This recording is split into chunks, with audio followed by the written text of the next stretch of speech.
Hello all, welcome back to my channel. ഇന്ന് നമുക്ക് കുറച്ച് DIY നെയിം സ്ലിപ്സ് ചെയ്യാം. സ്കൂൾ റീഓപ്പണിംഗ് ടൈം ആവാനായതുകൊണ്ട് ഇത് പെട്ടെന്ന് തന്നെ ചെയ്യാം. നമ്മളിവിടെ യൂസ് ചെയ്തിട്ടുള്ളത് എൻ്റെ കയ്യിലുള്ള ഡ്രോയിങ് ബുക്കിലെ പേപ്പറും പിന്നെ കയ്യിലുള്ള കുറച്ച് സ്റ്റിക്കേഴ്സുമാണ്.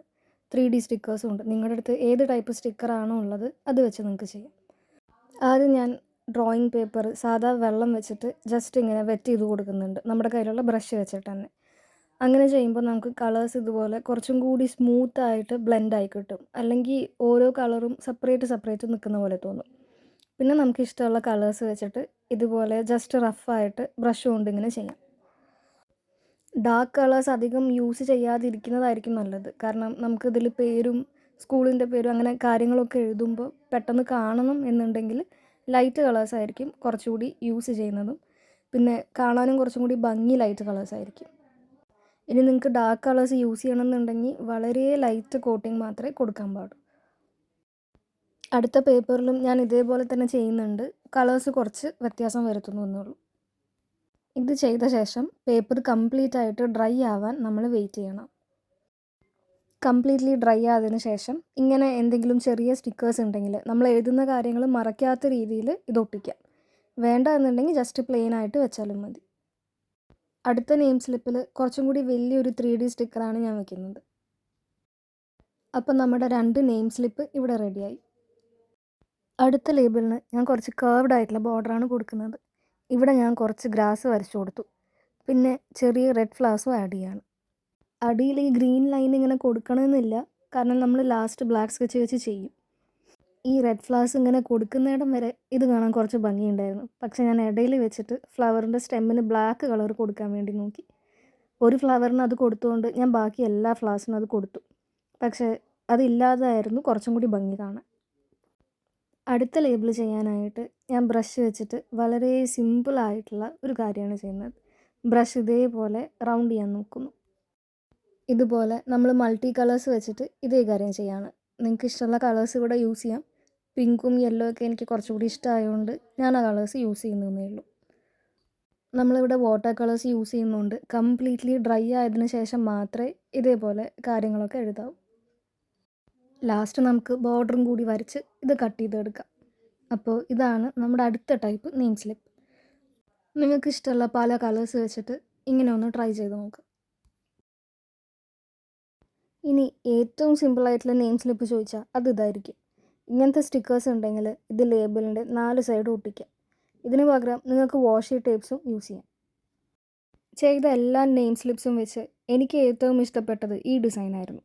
ഇതുപോലെ മൾട്ടി കളേഴ്സായിട്ട് ആൾക്കാർ നിൽക്കുന്ന പോലെ വരച്ച് അതിന് കൈയും കാലും സിമ്പിളായി വരച്ചതിന് ശേഷം ജോയിൻ ചെയ്ത് നിൽക്കുന്ന പോലെയുള്ള ഈ പാറ്റേൺ. ഇത് ചെയ്യാൻ വളരെ സിമ്പിളാണ്, എന്നാൽ ചെയ്ത് കഴിഞ്ഞപ്പോൾ ഏറ്റവും അട്രാക്റ്റീവായിട്ട് തോന്നിയ ഡിസൈൻ ഇതായിരുന്നു. ഇങ്ങനെ ഇത് വരയ്ക്കാനായിട്ട് 5 മിനിറ്റ് പോലും വേണ്ട. ചെറിയ ഒരു ഷാഡോ ഇഫക്റ്റും കൂടി ഇവിടെ ആഡ് ചെയ്യുന്നുണ്ട്.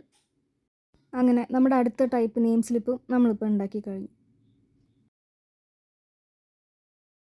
അടുത്ത നെയിം സ്ലിപ്പിന് ഇങ്ങനത്തെ സ്റ്റിക്കർ ഒട്ടിച്ച് അതേപോലത്തെ പാറ്റേൺ ആ നെയിം സ്ലിപ്പിൽ വരച്ചു. ഇതും കഴിഞ്ഞപ്പോൾ വളരെ ക്യൂട്ടായി തോന്നി. ഇതുവരെ ഉണ്ടാക്കിയ എല്ലാ നെയിം സ്ലിപ്പും ഇതേപോലെ കട്ട് ചെയ്തെടുത്തു. ഇനി ഇത് നമ്മൾ സാധാ നെയിം സ്ലിപ്സ് വാങ്ങി പറിച്ചെടുക്കുന്ന പോലെ ഇതേപോലെ എങ്ങനെ ചെയ്യാം എന്ന് നമുക്ക് നോക്കാം. വാട്ടർ കളർ യൂസ് ചെയ്തുകൊണ്ട് നെയിം സ്ലിപ്സ് ഡയറക്റ്റ് ബുക്കിൻ്റെ മേലെ ഒട്ടിച്ചാൽ അത് സ്പ്രെഡ് ആവാൻ ചാൻസ് ഉണ്ട്. അതുകൊണ്ടാണ് നമ്മളിങ്ങനെ ചെയ്യുന്നത്. ഒരു ബട്ടർ പേപ്പർ എന്തെങ്കിലും ഉണ്ടെങ്കിൽ അതെടുക്കുന്നതാണ് ഏറ്റവും നല്ലത്. എൻ്റെ കയ്യിൽ എയർ ഫ്രയറിൻ്റെ പേപ്പറായിരുന്നു ഉണ്ടായിരുന്നത്, അതുകൊണ്ടാണ് ഞാൻ അതെടുക്കുന്നത്. എന്നിട്ട് ഇതേപോലെ അതിൻ്റെ എഡ്ജസൊക്കെ കട്ട് ചെയ്തെടുത്തു. പിന്നെ വലിയ ക്ലിയർ സെല്ലോ ടേപ്പ് വെച്ചിട്ട് അതിൻ്റെ മേലത്തെ എല്ലാ സർഫസും ഇതേപോലെ കവർ ചെയ്തെടുക്കണം. എന്നിട്ട് നമ്മളുണ്ടാക്കിയ ലേബിൾസൊക്കെ ഇതിൻ്റെ മേലെ വെച്ച് വീണ്ടും ക്ലിയർ ടേപ്പ് വെച്ച് ഇതെല്ലാം ഒന്നും കൂടി കവർ ചെയ്തെടുക്കുക. വലിയ ടേപ്പ് യൂസ് ചെയ്യുന്നതായിരിക്കും കുറച്ചുകൂടി എളുപ്പം. ചെറിയ ടേപ്പാണെങ്കിൽ നമ്മളിത് പല തവണ ചെയ്ത് ആ സർഫസ് മൊത്തം നിറയ്ക്കാൻ അത്രയും തവണ യൂസ് ചെയ്യേണ്ടി വരും. ഇനി എക്സസ് പുറത്തോട്ട് നിൽക്കുന്ന സെല്ലോ ടേപ്പൊക്കെ നമുക്കിങ്ങനെ കട്ട് ചെയ്ത് കളയാം. അതിനുശേഷം നമ്മുടെ നെയിം സ്ലിപ്സ് ഓരോന്നായി കട്ട് ചെയ്തെടുക്കാവുന്നതാണ്.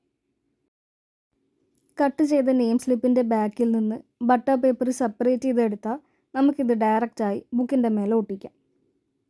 ഈ വീഡിയോയിൽ കാണിക്കുന്ന പോലെ സിമ്പിളായി എടുത്ത് ഇത് ഒട്ടിക്കാവുന്നതാണ്. ഇതിൻ്റെ ബാക്കിലെ സർഫേസിൽ സെലോ ടേപ്പിൻ്റെ ഗമ്മ് കാരണമാണ് ഇത് ബുക്കിൻ്റെ മേലെ ഒട്ടുന്നത്.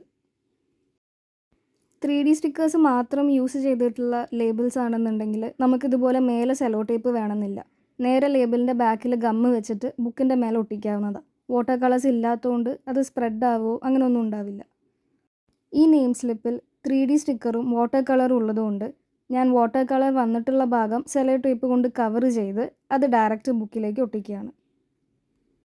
നമ്മൾ യൂസ് ചെയ്ത സ്റ്റിക്കേഴ്സിന് അധികം പ്രൊജക്ഷൻ ഒന്നുമില്ല. സെലോ ടേപ്പിൽ മേലെ ഒട്ടിച്ച വൃത്തികേടാവില്ല എന്നുണ്ടെങ്കിൽ നമ്മൾ നേരത്തെ ചെയ്ത പോലെ തന്നെ ചെയ്യുന്നതുകൊണ്ട് പ്രശ്നമൊന്നുമില്ല. അപ്പോൾ ഇതൊക്കെയാണ് നമ്മൾ ഇന്ന് ഉണ്ടാക്കിയ നെയിം സ്ലിപ്സ്. കുറച്ച് കഷ്ടപ്പെട്ടാലും ഭംഗിയിൽ ചെയ്യാൻ പറ്റുന്ന കുറച്ച് നെയിം സ്ലിപ്സ് ആയിരുന്നു. ഈ വീഡിയോ എല്ലാവർക്കും ഇഷ്ടപ്പെട്ടെങ്കിൽ do like and subscribe to the channel. Thank U.